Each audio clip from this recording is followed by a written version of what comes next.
Randy here. We're going to talk about the 50% rule and what's going on in our marketplace and what the risks are regarding the 50% rule.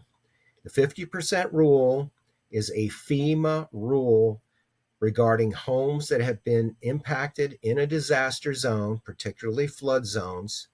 And this is part of the NFIP, the National Flood Insurance Program. And the NFIP is where we buy our flood insurance. And this helps community manage the floodplain development by mitigating future flood risks.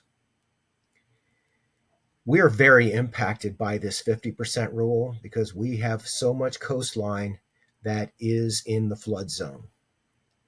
Now, the intent of the rule is to protect homeowners and future buyers, ensure construction companies do not cut corners, and to make sure that homes aren't built or rebuilt in unsafe, flood-prone areas. If your home violates the 50% rule, you'll be required to elevate the home, demolish the home, or relocate the home. The idea behind this is so that basically, if your home has more than 50% damage, they're requiring that home to be brought up to current building codes. Now, current building codes say you can't build on the ground if you're in a flood zone. You must build above the floodplain. So if you're impacted by the 50% rule, you may not be allowed to rebuild your home. The way that the calculation is made is they take out the land value. For example, let's say a $250,000 home has $75,000 in land value. That means the home is worth $175,000. You're only going to be allowed to spend half that amount, which is $87,500. That will be maximum repairs. Now, the cost of the repairs to restore the building to its pre-damaged condition includes price and materials and labor and materials. The repair calculations are contractor pricing. It's not based on the fact that you can go in there and do it yourself. And this is a big deal because you might be able to fix a property for a fraction of what a contractor pricing is. But when they're calculating this, they're going to use contractor pricing. Now, there's some benefit if you get your home up to current, building codes. You'll qualify for lower insurance premiums, and this will help ensure that older buildings in flood-prone areas are modernized, and it can reduce the future risks. This is all, government stuff here. All right. What happens if a community does not enforce these rules?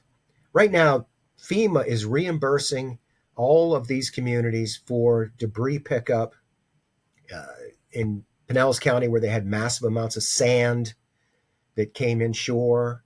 That's all being put back. And those expenses are millions and millions of dollars. And these communities are paying for them, but they all expect to have that reimbursed by FEMA. If communities do not enforce the 50% rule, FEMA can choose to not reimburse those expenses.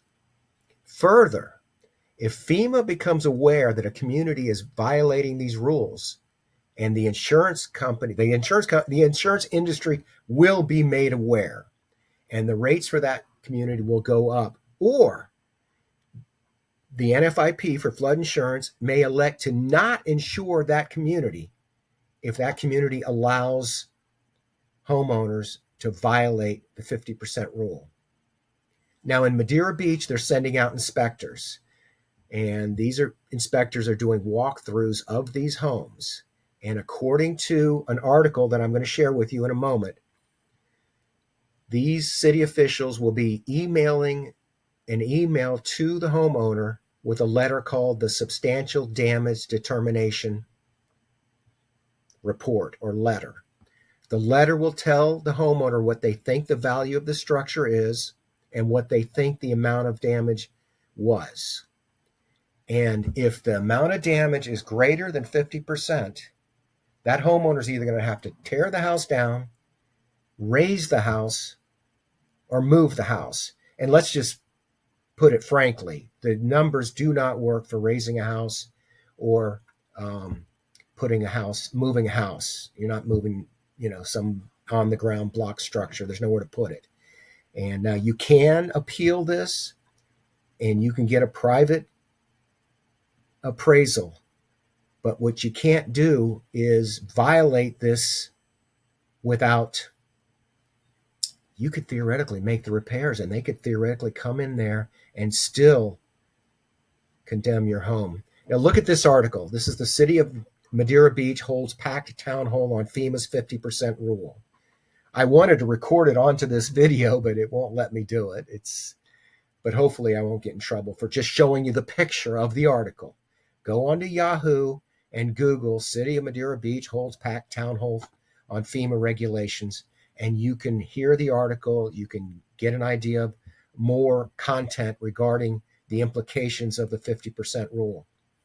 Now, I've seen a lot of realtors out there putting out content that says, don't sell your home to these we buy houses guys. Out of state investors are coming to town and they're going to try to steal your home. And there I am. Let me try to get back to my picture. Here's what I've got to say about it. We just don't know if selling your home to a we buy houses person makes sense or not. It may very well make sense to sell your home to a we buy houses person. It may very well be that, it's like the, cakewalk. You sit in the chair, or no, not cakewalk. It's what's that game where you throw the thing and it blows up, the last person left holding the bag. It may very well be that some of these flooded communities, they will not be rebuilding. And a lot of realtors are saying, don't sell your house to a we buy houses person. But it may very well be that they end up with the house and that house may not be rebuildable. And the truth is, nobody knows until later in hindsight. In hindsight, it will become very clear. Now, I'll tell you right now, there's certain communities that are suspect. Hey, we know town square villas that they're condemning all of them. We know there's a lot of mobile home communities that will not come back. And if you own in those neighborhoods, I just don't. I don't want to tell you I know everything. I don't. I'm like everyone else. Half the reason I'm making these videos is so that I can try to figure it out. For people who are watching like you, who are going to reach out to me and say, Randy, I just had this FEMA guy come in here and condemn my home. I want those phone calls. I want to know what's going on in these neighborhoods. I'm driving through those neighborhoods to try to get a feel for it. And my number is very easy. This area is 727. My phone number is 409-HOME, 727-409-4663. If you're driving around and you have an observation that will help me provide better content and become more aware, then I am welcome to receiving the phone call. Just remember, 409, like the spray cleaner, Formula 409, 409-HOME.